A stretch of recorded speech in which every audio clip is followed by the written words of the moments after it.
Bom dia, boa tarde, boa noite. Aqui é o pastor Raul, da comunidade Cristã Missão Redime de Pinhalzinho. E retornamos com o nosso programa Fé em Ação, com muita alegria. Agradecendo de novo aí o grupo A Sua Voz, o Giba, a Samara, o Gustavo que está nos servindo e auxiliando, para que a palavra de Deus chegue até as casas, através das plataformas digitais, e as pessoas sejam edificadas com a palavra do Senhor. E é maravilhoso, muito maravilhoso estarmos aqui novamente, né? Trouxe um convidado de honra, né? Um cara que eu amo ouvir, particularmente, né? Amo ouvir e tá sempre com a gente aí nos servindo no Ministério da Palavra, edificando o corpo de Cristo. Alexander, seja bem-vindo, cara. Graça e paz, bom dia. Você, Raul, a todos que nos acompanham. Glória a Deus, que lindo. Para mim é sempre uma alegria, né? Ter a oportunidade de poder contribuir aí com o teu ministério, aleluia, com a missão que Deus te colocou na mão aqui. Aleluia. Poder contribuir com o reino de Deus naquilo que a gente pode e consegue. É uma oportunidade muito boa sempre. Que lindo, cara. Eu sempre falo, né, que falo com a minha esposa muito isso aí. Se o Ali quiser pregar 4, 5 horas, nós se envolve na mensagem, porque... Eu acho que isso é mais a bondade de Cristo no teu coração. Que nada, cara. É maravilhoso quando você consegue ouvir uma pessoa que tem o mesmo coração, né? O coração de Jesus, né, cara? Que eu acho que é o que nós falamos muito, né? Sobre tornar a semelhança dele. E isso é maravilhoso. Eu vejo isso na tua vida, naquilo que tu carrega, na tua família. E é lindo, né? Eu sempre... gosto de dar voz para aqueles que têm a voz, que é a voz de Cristo, né? Acho que isso está muito ligado à unidade também, né? Um só espírito, uma só fé, converge numa coisa só, né? Amém, mano. Eu te convidei aqui e nós estamos num mês atípico, né? Esse episódio vai sair provavelmente no dia 30 desse mês agora de junho, e é um mês atípico, um mês de algumas dúvidas, um mês de onde pessoas, né, trazem algumas festividades, e é um assunto um pouco polêmico para o nosso meio protestante evangélico, né? Para alguns, né? Para alguns polêmicos, para outros não se importam com muita coisa, mas assim, eu vou tentar me colocar no lugar de uma pessoa nu, um népio, um recém-convertido, para ouvir uma pessoa experiente na palavra, o que ela diz sobre, o que a palavra nos orienta, como proceder diante desses fatos, diante dessas festividades. E é um assunto, para alguns, parece ser um pouco, que coisa mais boba, né? Gravar um episódio para falar dessas coisas, né? Mas tem muita gente que tem dúvida, não tem coragem de perguntar, e faz as coisas sem fé, faz as coisas com dúvida, e acabam pecando nisso, né? Porque a gente sabe que se eu não tenho certeza daquilo que eu estou fazendo, né, eu não estou agradando a Deus, né? Então é importante a gente falar desses assuntos, que é nada mais, né, nada menos que festa junina, festa de São João, Santo Antônio, e que seja o que como denomina, né, não importa muito, mas o que ela representa para nós como cristãos, como evangélicos, né, e como nós podemos ressignificar isso, né, que nós também falamos sobre isso, né. E aí eu gostaria já de iniciar o que é, né, de forma bem básica assim, o que é a festa junina que tanto falam aí nesse mês de junho. Esse é um tema que é muito discutido geralmente nessa época, em todas as épocas que tem uma festa cultural cristianizada, que é o caso, por exemplo, da festa junina, né? Que era uma festa cultural e se cristianizou isso. Sempre há essa discussão no meio cristão, no meio evangélico, neopentecostal, seja como quiser chamar. Não tem unanimidade, né? Na maioria das denominações, um pensa de um jeito, outro de outro. Mas eu acho que a Escritura é muito clara em relação a isso, né? E o fato de falar sobre esses assuntos, como tu disse, né? Tem pessoas que dizem, isso é um assunto que não interessa e tal. Interessa muito exatamente pelo népio, né? Pelo novo convertido e também por aqueles que querem atingir a maturidade. E a gente tem falado muito sobre isso, que esse é um dos propósitos do Evangelho, atingir a maturidade e plenitude da estatura de Cristo. Então, quando a gente trata desses assuntos, a gente trata com esse objetivo de trazer essa maturidade. A pergunta que tu fez é o que é essa festa, né? Então, muitos pensam que ela surgiu com a Igreja Católica, né? Que eles criaram para São João, que seria o Batista, enfim, né? Mas, na verdade, a origem dela já é bem mais antiga, né? Era uma festa que era feita no solstício do verão, que era bem nessa época, naquela região lá, né? Para nós aqui no hemisfério sul é inverno, né? Mas para eles lá era solstício de verão, então eles adoravam várias entidades que eram adoradas nesse período de solstício. Um deles, por exemplo, era o deus do fogo. Então eles dançavam ao redor de uma fogueira. Quando a igreja, vamos dizer assim, católica, romana, cristianizou essas festas com o objetivo de fazer um sincretismo religioso, que para quem não sabe, teve uma época em que a igreja pegou todas as festas pagãs que tinha e ressignificou, de certa forma, mas fazendo os mesmos rituais com outros nomes. Então, como eles dançavam, por exemplo, né, ao redor de uma fogueira, agora tem a quadrilha, que dança ao redor da fogueira de São João. Legal, quando a igreja fez isso, foi no tempo de Constantino, isso? Basicamente sim, não é só ali, tempo, né? Não é só ali, mas ali foi assim um start, assim. Já tinha essa ideia, alguns já faziam isso, né?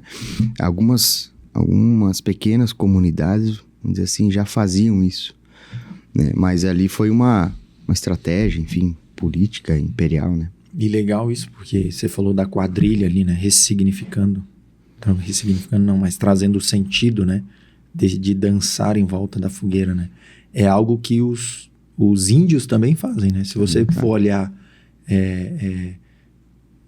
digamos assim, culturas antigas, né? Sempre teve essa ideia de dançar em volta do fogo, para adorar algum deus. É o mesmo padrão, né? De adoração a algo, isso. Esses assuntos, eu acho que tem 3 pontos, assim, o que são importantes. Primeiro, a questão que é o que a Bíblia traz, né? A maturidade, a questão da maturidade e imaturidade. A diferença entre adoração, idolatria, culto, veneração, né? E depois a questão da impureza do pecado, né? O que é impureza, o que é pecado, enfim, né? Mas a origem da festa é basicamente essa, né? Então, se a festa é pagã, ela não surgiu um paganismo católico. Ela já era pagã antes, como muitas coisas que a gente faz hoje tem origem religiosa, vamos dizer assim. Eu gostei daquele exemplo lá. Podia dar esse mesmo exemplo do casamento. Então, algumas pessoas que criticam, por exemplo, de frequentar, né, dizem que é idolatria, é adoração a outros deuses, né? Uma festa junina, por exemplo, fazem casamentos vestidos de branco, andando por um tapete vermelho, usando rosas, né, e daminhas de honra. Todos esses símbolos e mais outros ainda que são usados, eles têm uma origem pagã. Por exemplo, as daminhas tinham uma cultura que usavam as daminhas de honra vestidas iguais à noiva para confundir espíritos malignos, para eles não saber qual era a noiva. Claro que, obviamente, isso é de uma cultura muito antiga, isso né? Chega a ser engraçado, né? Como é que um espírito ia se confundir, né? Já sabia, mas já tem uma origem, né? Nisso, o vestido branco tinha ligações com Deus de fertilidade, pureza, então, até ligado com o gnosticismo, que teria aquela questão dos iluminados, da pureza, enfim, né? As rosas eram usadas para... usavam até alho e outras ervas aromáticas também para atrair espíritos bons e expulsar espíritos ruins. Então tinha sempre uma ligação. E muitas outras coisas no nosso dia a dia. Por exemplo, a palavra lar. A gente diz, né? O nosso lar, né? Aqui é meu lar e tal. Essa palavra, ela vem de uma origem onde eles tinham espíritos que eles chamavam de lares, que eram os protetores dos lares. Então tinha vários tipos. Claro que isso era nomeado, né? Eles davam nome a espíritos e diziam que esses eram espíritos protetores dos lares, né? Então, daí surgiu a palavra lar. E a gente usa... Não, a pessoa que critica, por exemplo, uma festa junina, mas ele casa daquele jeito, ele chama a casa dele de lar. Então, será que essa origem mesmo é capaz de me contaminar? Talvez essa pergunta seja uma pergunta Isso aí. importante. Né? Será que a origem de todas as coisas, mesmo eu não sabendo, ela é capaz de me contaminar? Mas eu acho que, como eu sempre falo, Que pergunta linda. a minha opinião não importa. Né? Importa o que a Escritura diz sobre isso. Ó. Né? E, por incrível que pareça, né, para responder essa pergunta, será que a origem de uma coisa religiosa, vamos dizer assim, né, que é nosso contexto, pode me contaminar mesmo eu não tendo conhecimento disso? Então, Paulo vai dizer para nós que o problema dessas festas pagãs, religiosas, o maior problema nosso é o fraco na fé, o imaturo. É isso que Paulo vai dizer. Que esse tem que ser cuidado. Então, por incrível que pareça, Paulo vai escrever, né, aos Coríntios, aos Romanos, vai dizer que o problema não é o maduro que sabe que esses ídolos, esses deuses não existem. Participar com o conhecimento que isso não existe e não fazendo com a intenção, né, clara e com consciência. O problema é o fraco na fé que acha que é um problema. Então, o que a Bíblia vai dizer é que, relacionado a essas festas, todas essas coisas têm uma origem religiosa, pagã, o problema é o que pensa que é errado. Então, aquele que pensa que é errado e vê você indo, é contaminado. E como você disse ali no começo, você fazer algo que não provém da tua fé. Né? Então, se para você é errado e você fizer, então você é contaminado. Então, Se abstenha, né? Se abstém. Se para você é ruim, se você acha ruim, não, isso aqui tem uma origem pagã, então eu não vou então é errado, então não faça. Que a Bíblia vai dizer que você peca. Se para você é ruim, não faça.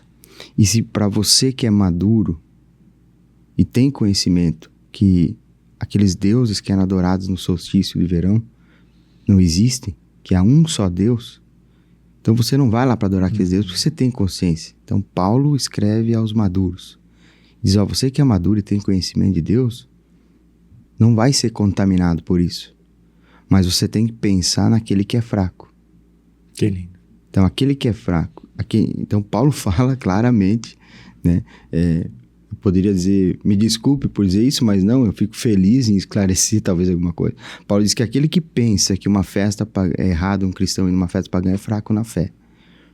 Porque ele não tem o conhecimento de que há um só Deus. Porque se ele tivesse pleno conhecimento disso, que esses ídolos não existem, esses deuses não existem, e que ele não vai lá para adorar, então ele não seria fraco na fé, ele seria maduro.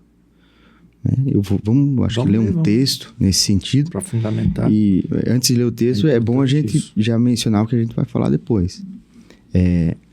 Depois entra a questão da adoração, da idolatria, da veneração e da santidade. Porque não significa que tudo que eu não considero errado eu posso fazer. Né? Então, o que a gente está falando aqui... Tudo me é lícito, né? Mas nem tudo me convém. Então, a gente está falando de uma festa religiosa. Né? Agora, o contexto dessa festa, o que essa festa traz lá na hora, aí é outro assunto. Porque, é legal a gente comentar isso, porque se eu fazer um corte dessa tua fala agora, eu trago uma permissividade, né? Sim. E aí tem pessoas que estão ouvindo que justamente não têm maturidade, não suportam assuntos desse calibre, né? Por isso que Paulo, ele sempre falava, né? Se você é maduro, se você não é maduro. Isso. Porque ele sempre faz essa citação para saber com quem que ele está falando, né? E para o ouvinte também discernir no coração dele, poxa, se eu sou imaturo, então eu não vou fazer, né? Se eu sou maduro, então eu posso falar desses assuntos. Porque tem pessoas que não têm, de fato, maturidade para ir nesses lugares. Que vai entrar no outro assunto, né? Isso. Que você vai falar depois, né? O que Paulo fala aqui, eu vou ler Romanos 14. O que Paulo fala, tanto em Romanos 14 como em 1 Coríntios 8, ele está falando de um contexto de uma festa religiosa. Legal. Então ele está falando de um contexto de idolatria, né? De sacrifício a outros deuses e de coisas consagradas a outros deuses ou ídolos, né? Esse é o contexto. Então ele não está falando de qualquer tipo de coisa na vida da pessoa, não é isso que ele está dizendo. né? Mas vamos ler Romanos 14. Você veja que, se você olhar o texto a partir da perspectiva que Paulo está escrevendo a pessoas maduras.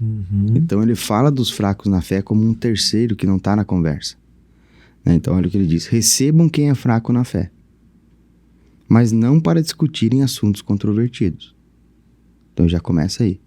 Então ele já está dizendo, ó, essa conversa aqui não é para fracos na fé. É o que ele está dizendo. Eu vou falar de um assunto que não é para fracos na fé. Então ele diz isso. No 2 ele diz assim: um crê que pode comer de tudo. Já outro, sendo fraco, come apenas hortaliças. Aquele que come de tudo não deve desprezar quem não come. E aquele que não come de tudo não deve condenar quem come, pois Deus o aceitou. Então ele está falando de não discutir essas coisas, né? O 4 ele diz: quem é você para julgar o servo alheio? É para o seu próprio Senhor que ele está em pé ou cai. E ficará em pé, pois Deus é capaz de sustentá-lo. Veja que ele está falando para o maduro. Ele não está falando para o imaturo, fraco na fé, aceitar tudo que os outros fazem. Ele está falando para o maduro, né? O 5. Há quem considere um dia mais sagrado que outro. Há quem considere iguais todos os dias. Cada um deve estar plenamente convicto da sua mente. Aqui ele já entra na questão da consciência e da mente. Então ele está dizendo, ó, você que é maduro tem que ter convicção na tua mente. Vamos pular para o 10, ele diz assim, ó, portanto. Então ele continua falando sobre essa questão de maturidade, de comunhão com Deus e conhecimento de Deus. Daí no 10 ele diz assim, portanto, por que você julga o seu irmão? Por que o desprezas? Pois todos compareceremos diante do tribunal de Cristo. O 12, assim, cada um de nós prestará contas de si mesmo a Deus.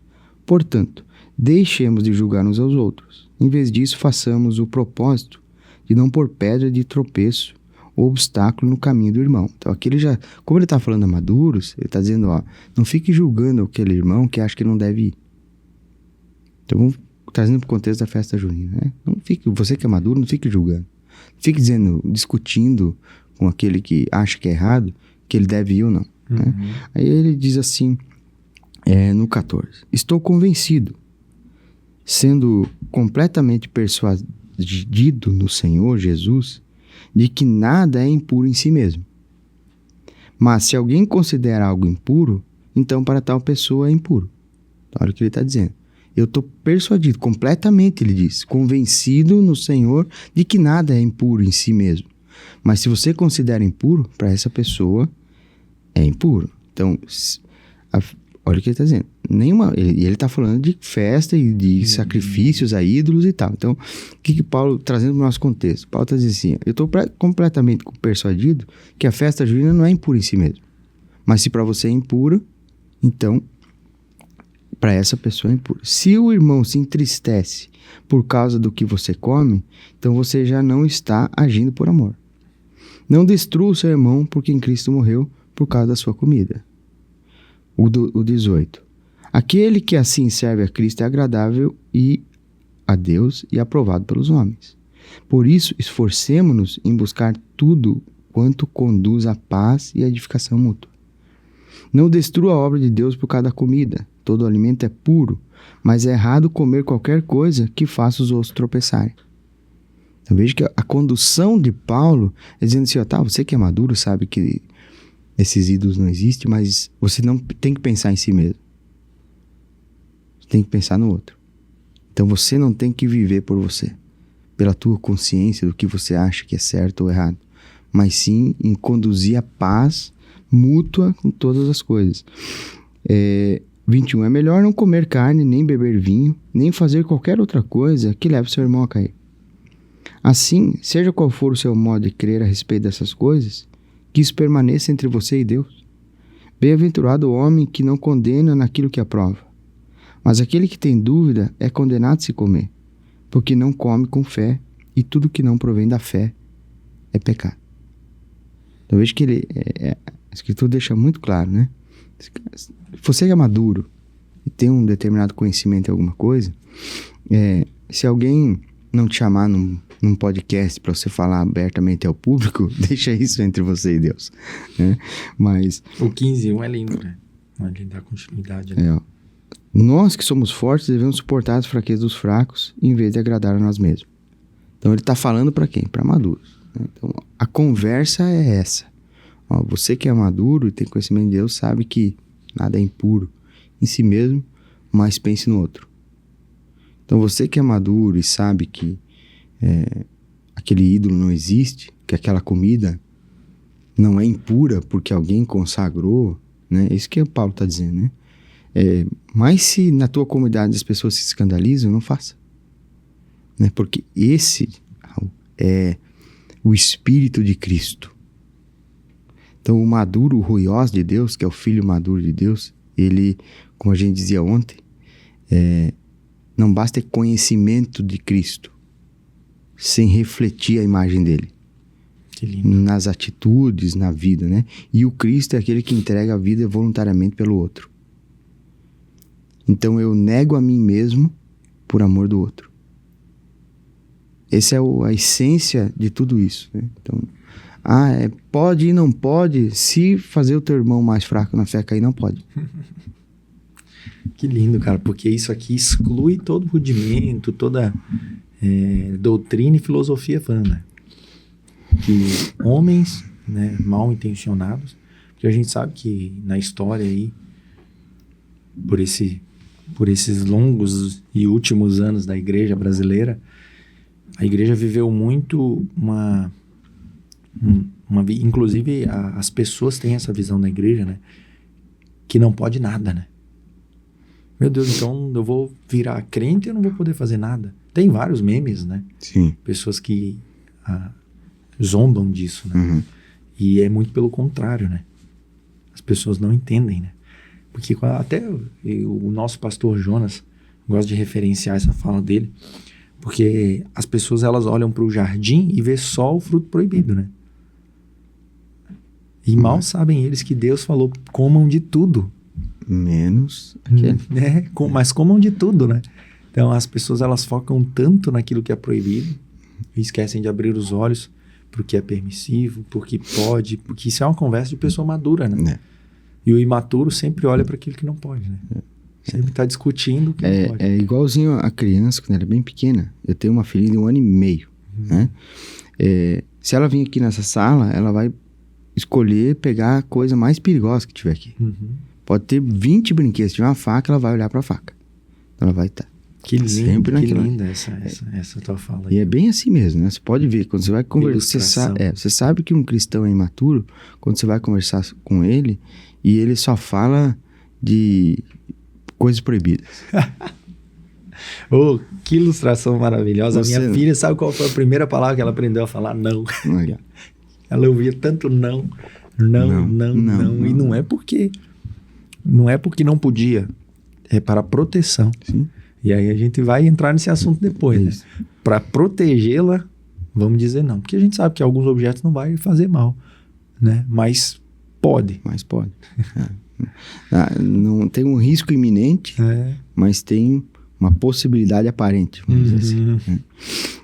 E Paulo, ele continua esse mesmo assunto com os coríntios, né? Lá em Corinto, tinha um contexto cultural horrível para um cristão, vamos dizer assim, para um cristão imaturo, né? Tinha templos a vários deuses, né? Com orgias a céu aberto, né? E templos abertos, né? E uma cultura muito, uma miscigenação muito grande de culturas, então era muito complicado. Então ele vai tratar desse mesmo assunto com a mesma maturidade, falando exatamente na mesma linha. Ele vai falar daqueles que são fracos na fé, que tem uma consciência fraca e tal. Ele vai falar exatamente de comidas sacrificadas aos ídolos e desses templos todos. Eu acho que seria interessante a gente ler, antes de dar continuidade, 1 Coríntios 8.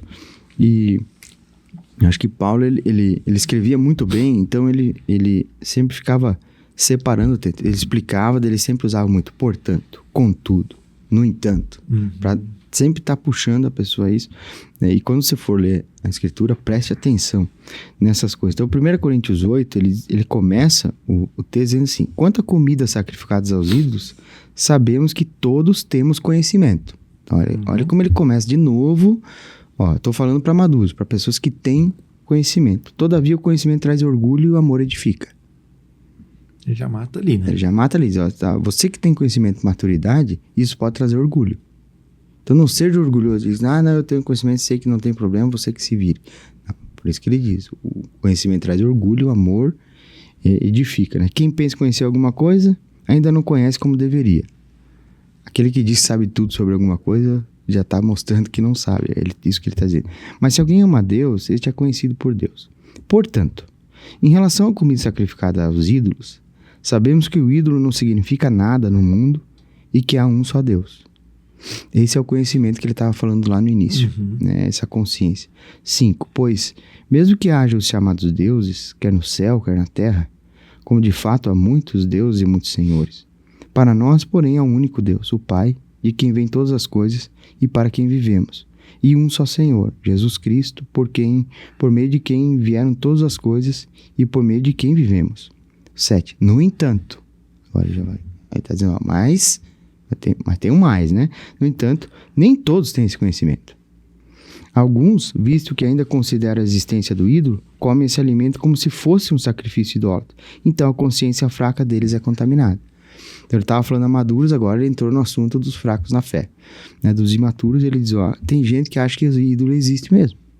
E quando você come aquilo como se fosse um sacrifício, a consciência é contaminada. Por isso que ele fala muito assim, ó, você não pode usar a tua liberdade, né, de uma maneira que condene o outro. Porque se aquele que acha que de fato aquilo lá é contaminado, e ele vai lá e come porque você vai, a consciência dele de fato ficou contaminada. Né? Então não é porque aquilo não existe que para ele não faça mal. É isso que ele está dizendo. 8. A comida, porém, não nos torna aceitáveis diante de Deus. Não seremos piores se não comermos, nem melhor se comermos. Contudo, tenha cuidado para que a liberdade de escolha de vocês não se torne motivo de tropeço para os que são fracos. Pois se alguém que tem a consciência fraca e vil, olha como ele repete várias vezes isso, né?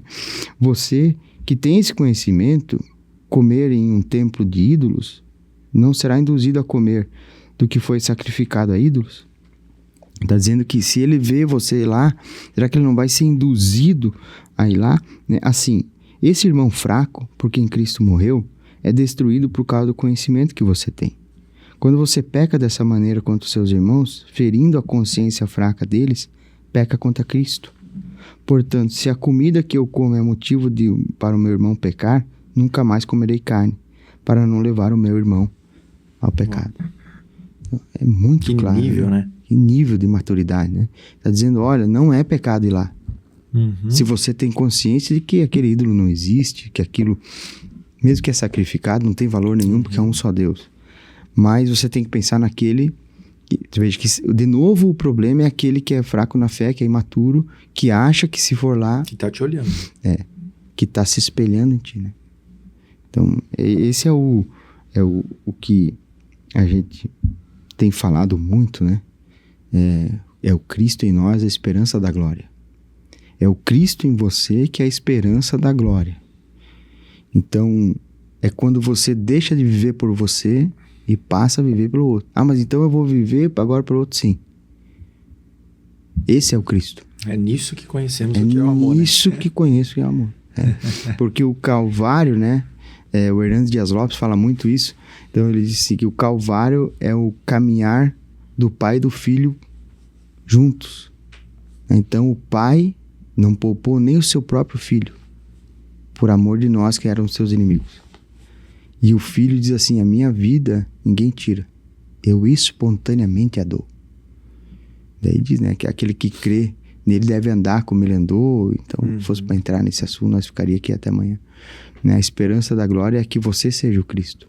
Que você, de fato, mesmo entregue a tua vida e negue a si mesmo, pegue a tua cruz todos os dias, Jesus falou. Em prol do outro. Que legal, cara. Que lindo isso, mano. Porque isso nos leva para um lugar de maturidade, né? Realmente, é um chamado à maturidade. Então, saiam desse lugar de ficar discutindo o que pode e o que não pode. E suba, né? Suba desse lugar e entre no lugar onde o outro é mais importante que você. Né? A opinião do outro. Claro que nós temos vivido em dias que se falar isso nas ruas vira escândalo, né? Porque hoje o que pregam é o que importa é a sua vida, né? Sim. Importa as suas escolhas. Você tem que amar a si mesmo. É isso que importa, né? E um assunto assim, ele é um assunto para pessoas maduras, né? Pessoas cristãs, né? E é lindo isso, cara. Então, portanto, né? Eu posso estar nesses lugares desde que eu não escandalize o irmão fraco. E desde que você de fato tenha consciência, conhecimento de Deus e que aquilo não te condene. Porque se lá no fundo da tua consciência você estiver lá e pensando, poxa vida, mas será? Se houver um será, não vá.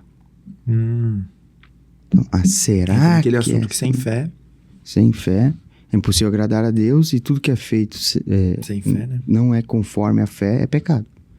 Porque contamina a consciência, entende? Contamina a consciência. Então, por exemplo, eu conheço gente que não toma Coca-Cola até hoje porque acha que, ao contrário, está escrito alô diabo, sendo que aquilo, a empresa é americana e né, não era escrever em português, enfim, né?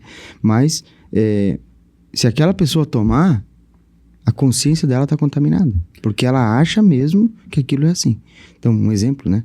Sim. Não, mas são exemplos assim, tem vários exemplos, né? Nesse sentido que religiosamente as pessoas imputaram na cabeça das pessoas e no coração delas, né? E elas levam por verdade absoluta, né? Isso é terrível, cara. Terrível. Muita gente e esse lugar de julgo aí, né? E esse lugar de maturidade de ser o Cristo, né? Então, você que é maduro e tem esse conhecimento, é tua obrigação de gerar maturidade nos outros. E isso geralmente não acontece, porque tem que tocar nos assuntos, tem que estudar, tem que aprender, e daí deixa. Vamos mais fácil a religiosidade, né? Então é mais fácil dizer, não toques, não manuseis, não proves e pronto, né? E isso aí vai deixar você puro, e a Bíblia fala o contrário. Então, talvez para fechar esse assunto, a gente podia ler Colossenses. Vamos lá, 6. Colossenses 2. 2, né? 2, 6. Onde você leu para nós? Eu acho que vamos ler do 4. Mais para frente, talvez. Vamos ler do 18. Fechou. 2, 18. Diz assim. Veja que ele vai dizer, falando de maturidade, ele vai dizer, olha, essas regras externas não geram santidade, né? Ele diz assim, não permito que ninguém tenha prazer em uma falsa humildade e na adoração de anjos os impeça a alcançar o prêmio. Tal pessoa conta detalhadamente as suas visões e a mente carnal dela a torna orgulhosa. Não está unida à cabeça, por meio da qual todo o corpo, sustentado e unido por seus ligamentos e juntas, se desenvolve com o crescimento dado por Deus. Já que vocês morreram com Cristo para os princípios elementares deste mundo, porque, como se ainda pertencesse ao mundo, vocês se submetem a regras? Não manuseie, não prove, não toque. Todas essas coisas estão destinadas a perecer pelo uso, pois se baseiam em mandamentos e ensinos humanos. Tais mandamentos têm aparência de sabedoria, com a sua pretensa religiosidade, falsa humildade e austeridade com o corpo, mas não tem valor nenhum para refrear os impulsos da carne. Então, o que Paulo está dizendo? Eu simplesmente impor uma regra sem ensinar e levar à maturidade não vai gerar santidade. Não vai refrear os impulsos da carne. Então, ele diz, você não pode tocar isso, não pode tomar isso, não pode comer aquilo. Isso é uma regra que só serve para um bebê de 1 ano e pouquinho. Não refreia os impulsos. Não refreia os impulsos. Porque não vai trazer entendimento. Exato. Não vai trazer fé. A gente sabe que a fé, ela transforma, né, cara? O entendimento. O evangelho tem esse cunho, esse objetivo principal de transformação do entendimento, né? Como a gente dizia ontem, Romanos 12 diz, né? Transformados pela renovação do entendimento. Então, o que transforma é a renovação do entendimento. E simplesmente uma regra que cabe num guardanapo não transforma o entendimento, né? Gera prisão e ignorância quanto à verdade, né? Então, a verdade não liberta, mas o conhecimento da verdade, sim, esse liberta. Né? Daí aqui ele já cai no ponto que a gente começou ali, mencionou, questão da santidade, né? da impureza e do pecado, né? Então ele está falando que não refreia os impulsos da carne. Então, é legal que a continuação de Romanos 12 é sobre não se amoldar aos padrões do mundo. exato. Só que só tem como você não se amoldar se você obedecer o antes, né? Exato. Isso tudo não é... Se todos os textos que falam sobre isso, fosse a gente ler até para frente, tanto antes como depois dos textos, o fim dele, o propósito é a santidade, né? O propósito é santidade, é obediência. Então, esses entendimentos não podem me levar para um lugar de desobediência, de maneira nenhuma, de impureza e tal. Então, não significa que todas as festas culturais, em qualquer ambiente, em qualquer lugar, eu posso estar indo, porque eu sei que aquilo não me contamina. Não é esse o ponto, né? O que Paulo vai dizer, e toda a Escritura vai dizer, é que tudo me é lícito, mas nem tudo me convém. Então, não é só porque é cultural que está tudo bem. Se aquilo gerar em mim impureza, a impureza vai levar ao pecado. Então ele fala Mas aqui... entra no terceiro assunto, né? Entra no terceiro assunto. Na terceira parte da questão de impureza e do pecado, né? Então, a festa, não religiosamente, ela não me contamina se eu tenho conhecimento, né? Mas Paulo estava falando de idolatria, de adoração, de idolatrias. Agora, o que tem naquela festa... Então, tem muita festa junina, por exemplo, que ela traz muito mais um cunho sensual, né? Como, por exemplo, a gente vê muito, o que atua ainda na área jurídica e tal. Então, muitos divórcios aconteceram por causa de festas juninas em empresas. Mas o problema não era a idolatria, a eventual idolatria, porque nem se tocava nesse assunto, mas sim a bebedice, glutanaria, sensualidade, enfim, né? Então, aquilo está levando a que ponto? Então, o que tem que ser analisado pelo maduro, né? Que tem que ser o maduro que vai conseguir analisar isso. Tem coisa que é impureza, que não é pecado, mas é impureza. Então, a impureza, ela gera o pecado. A Bíblia traz como cobiça. Né? Então, a cobiça engravidando dá luz ao pecado. Então, vou dar um exemplo bem simples. Você pode ter um escritório, por exemplo, eu sou advogado, né? Então, eu posso ter no meu escritório uma secretária solteira.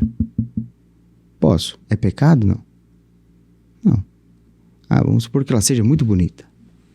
É pecado? Não, mas pode gerar impureza. Então, esse ponto de maturidade, quando se olha em santidade, que o maduro tem que avaliar. Isso aqui não é pecado, mas será que não gera uma impureza? Será que esse ambiente não está trazendo alguma impureza? Não está trazendo algum tipo de sincretismo, algum tipo de liberdade que vai me levar a um lugar que desagrada a Deus? Que vai me fazer desobedecer? Deus é a mesma questão do álcool, né? É a mesma situação, né? Gera impureza. Porque a primeira coisa que ele tira é o domínio próprio, que é fruto do Espírito. Sim. Né? Então, não, eu tenho controle. Não tem, porque o álcool tira o controle. Então, é pecado, não é? Pode gerar impureza. Por isso que no Antigo Testamento você vê que a impureza é tratada com água e o pecado com sangue. Né? Então, a gente não está livre de ambientes impuros.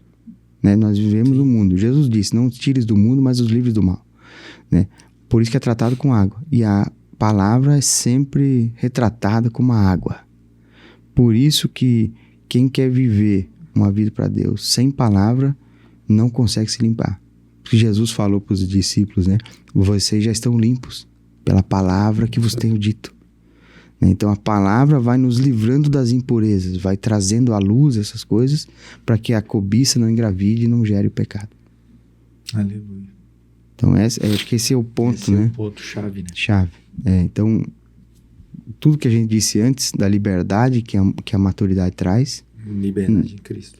Ela não pode ser maculada pelo não conhecimento e por essa ignorância com relação à impureza e que pode levar ao pecado.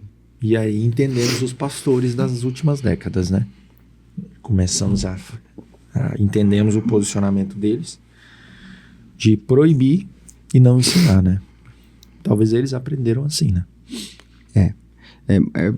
Isso aí entra num contexto histórico muito amplo, né? Que, na verdade, a igreja cresceu muito, muito rápido, e em muitas comunidades não investiram na capacitação dos líderes, presbitério, pastores. Então, como eles não sabiam explicar, então é melhor restringir. Porque a gente tem medo de tudo que não conhece. Então, quando eu não sei explicar, eu restringo. Né? E aí isso gera imaturidade. Porque o que gera maturidade é o conhecimento. Que lindo, cara. Que lindo. É maravilhoso falar disso, porque isso realmente, quem tá ouvindo aí, pode viver uma vida em liberdade, né? E é sobre isso, cara. É sobre essa vida em liberdade, mas também cuidando, né? Cuidando o fraco na fé, Sim. Cuidando o népio, cuidando aquilo que me gera impureza. Eu acho que isso é o ponto, né? É porque a liberdade que o evangelho que Cristo traz não é libertinagem. Né? Então, tem um conceito filosófico que diz que a liberdade é fazer aquilo que você não quer. Porque a gente é escravo de tudo que nos domina, Pedro escreveu. Né? Então, eu faço tudo que eu tenho vontade. Isso não é liberdade. Não, isso é escravidão. Você é escravo... De si mesmo. De si mesmo, dos seus desejos e tal. Por isso que Tiago, né? Ele vai dizer que cada um é tentado pela própria cobiça. E arrastado. Quando esta o atrai e o seduz. Então você é escravo da cobiça. Tudo que te atrai, te seduz, você faz. Então isso não é liberdade. A liberdade em Cristo é olhar e dizer, eu tenho esse desejo... Nossa, que bom que seria se eu tocasse, mas não vou. Que seria muito bom. Mas... A carne. Oh, cara, que lindo. Então é um conceito de liberdade muito diferente, né? Eu tenho falado isso com os jovens, né, da comunidade, nos encontros de discipulado e cultos, né? Eu falei, nossa última semana aí, 2 semanas, foi sobre Gálatas 5, né? E até dei um exemplo para eles, porque a liberdade em Cristo nos protege do que tá lá fora, né? É como se eu vivesse em uma fazenda onde há uma cerca bem pequenininha. Uai, mas não faz sentido ter essa cerca aí. Pois é, porque o nosso Cristo não nos proíbe. Né? A cerca é bem baixinha, sabe? Se você quiser pular e viver lá fora, pode viver, né? Só que as consequências de estar fora desse lugar de proteção, né? Aí você vai ter que arcar com elas, né? Então é muito, muito delicado um assunto, mas trazendo essa ótica muito simples, né? Na questão, fomos chamados à santidade, e isso gera cobiça e impureza que dá luz ao pecado, né? Que engravida do pecado. Por isso sempre tem esse conceito de pastoreio, de ovelha e tal, né? Então, toda a orientação de não seguir os desejos e tal, não é para aprisionar. É muito mais para te libertar. Então, Paulo, Romanos 6 e vários outros textos, ele vai dizer, vocês não são mais escravos do pecado. Então, quem não tem o conhecimento de Cristo, ele pensa que é livre, né? Porque um dos maiores conceitos da presença do pecado é a cegueira. Então, é a escuridão. Por isso que a Bíblia fala muito assim, aquele que anda em trevas. Por que ele anda em trevas? Porque ele não vê onde ele está indo. Então, ele acha que é livre. Mas por quê? Só porque o pecado o cegou. Né? Então, isso se aplica até ao religioso, aquele que está escravo da religião. Então, ele é um escravo de uma religião. Ele não é livre. E como eu disse, a liberdade do evangelho não é libertinagem, né? Mas é a liberdade daquilo que me domina e que faz mal para mim, para minha vida, para minha família e para minha comunhão com Deus. Cara, que incrível. É muito delicado, muito... Assim, falando nessa perspectiva, entendemos. Vamos lá. Nós, como comunidade, entendemos. Ponto, né? E agora, né? Aí volta lá em Romanos 6, né? Daremos lugar ao pecado, né? Então eu posso pecar deliberadamente. Posso ir para onde eu quiser, para as festas que eu quiser, e aí entra nesse assunto. Né? Gera impureza? Então eu não vou. Lindo, eu tenho essa conversa com a minha esposa, sabe? Sobre música, sobre alimento, sobre lugares. Já fui, inclusive, e é terrível. Eu amo, assim, pregar o evangelho em lugares hostis, né? Aonde os religiosos não vão. Amo. E algumas vezes fui em algumas baladas, né? Principalmente em Maravilha. E uma vez eu lembro que eu fui na Green e, cara, tava um ambiente muito hostil, né? Um verão ainda, então as meninas com roupas muito curtas, sabe? Cheguei, eram 2 da manhã, então a galera já tinha tomado muito, né? Então era aquela ralação, pessoas empurrando, abraçando, daí tu chegava, achava que tu fazia parte, até chegar lá no palco, cara, meu Deus, que terrível foi pra mim, assim, estar naquele ambiente, cara. Porque realmente é sobre aquilo, né? Gera cobiça, gera impureza, sabe? E eu que vim desse lugar, né? Estive nesse lugar no passado e desfrutava disso, cara, é terrível. E aí tu chega com outra perspectiva, eu falei, Jesus, eu quero ter o seu coração nesse ambiente aqui, cara. E tu não aguenta, mano, tu começa a chorar. Porque tu vê pessoas escravas, né? Depois a guerra entre o corpo e o espírito, Gálatas, né? assim fala, né? É a guerra, né? E aí fui lá, deixei a mensagem, cara, e foi lindo, né? Que muita gente depois reconheceu Jesus, cara. Foi lindo, pessoas foram embora pra casa, sabe? Mas fica aquele negócio no coração, cara. Que terrível, é um mix assim, mix pessoal de olha quanta coisa aqui que gera pecado em mim, né? E um outro mix de sentimento, né? Meu Deus, cara, as pessoas estão perdidas, mano. Isso é coisa que às vezes quem de fora, que nunca viveu a experiência da conversão, não entende, né? Então, às vezes quando um cristão genuíno ele diz assim, não, eu não vou fazer isso aí porque é pecado e tal, às vezes as pessoas dizem, isso é uma demagogia, no fim queria. É que eles não entendem que o corpo, a cobiça habita no corpo. Só que a guerra gera quando você gera a consciência do Cristo. Então você não quer aquilo, apesar de desejar. Maturidade, isso é uma conversa madura. Conversa madura.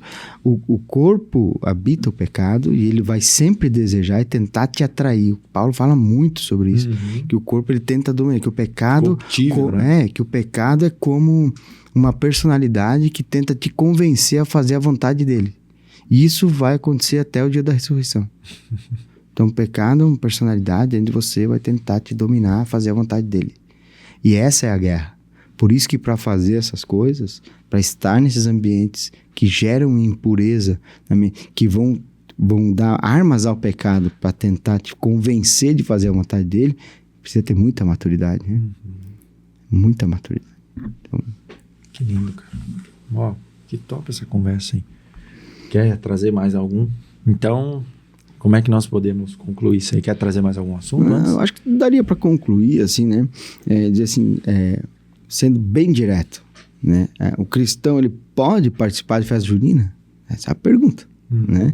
Então, sim pode, se a sua consciência está livre e não há intenção de adorar e venerar os ídolos. Se você é maduro e sabe distinguir o cultural do espiritual, e pode, se a participação não escandaliza os irmãos mais fracos, nem se associa a práticas religiosas contrárias à fé, sim, e nem gera um ambiente de impureza. A impureza vai gerar cobiça, que gera o pecado, né? Então, e isso é raríssimo de acontecer.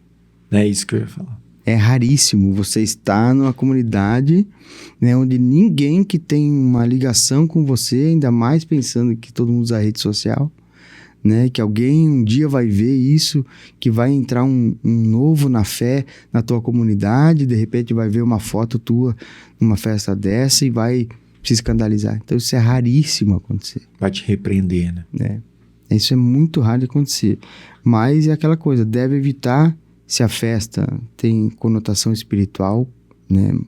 Eu digo isso porque tem muita festa junina que nem menciona nada religioso. É simplesmente uma festa caipira, isso aí, que relembra os tempos da roça, e é só isso, basicamente, né? Mas se tem uma conotação espiritual religiosa explícita, né?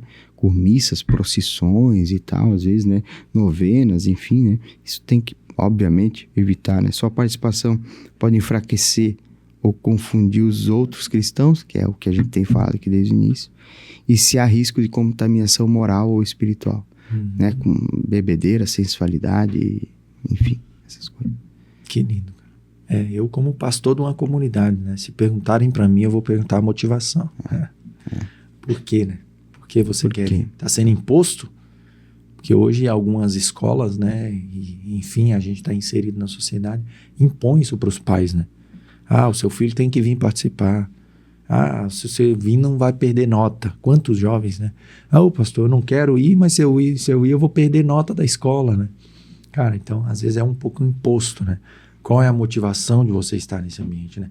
Quais são as músicas, né? Aí voltamos lá naquele assunto. Porque na maioria das músicas o conteúdo é pejorativo, cara, é terrível. Hoje os sertanejos que são tocados é terrível, né? Então, como eu vou estar num ambiente com pessoas impuras, aquilo vai me gerar impureza, com músicas com impura, Barraca do Beijo, tá lá, tem lá meu filho de 8 aninhos, né? Pai, o que é isso, Barraca do Beijo? Posso ir lá, pai? Como é que você vai explicar isso? Né? E aí, como é que você vai, né, explicar o sentimento e tal? Então, é muito delicado, cara. Né? Mas e essa resposta que você deu aí é perfeito, né? Perfeito mesmo. Obrigado, cara. Eu que agradeço. Que lindo, esse assunto é maravilhoso. Você que está nos ouvindo aí, ouça com maturidade, né? Ouça com maturidade, com discernimento, não nos julgue nem faça cortes para o seu próprio deleite. Ouça tudo. Ouça tudo, ouça tudo. E leia os textos. E se tem dúvida, leia os textos, nos chame nas redes sociais aí, né? Procure lá o nosso contato. Vou deixar o nosso contato na descrição do vídeo lá, se você quiser nos chamar, perguntar mais acerca do assunto, né? O Ali vai estar lá disponível para te responder. Sim. E adoraríamos conversar mais com você sobre isso, né? Tirar as tuas dúvidas em nome de Jesus, né? Obrigado por assistir. Quer deixar um recado aí pro pessoal?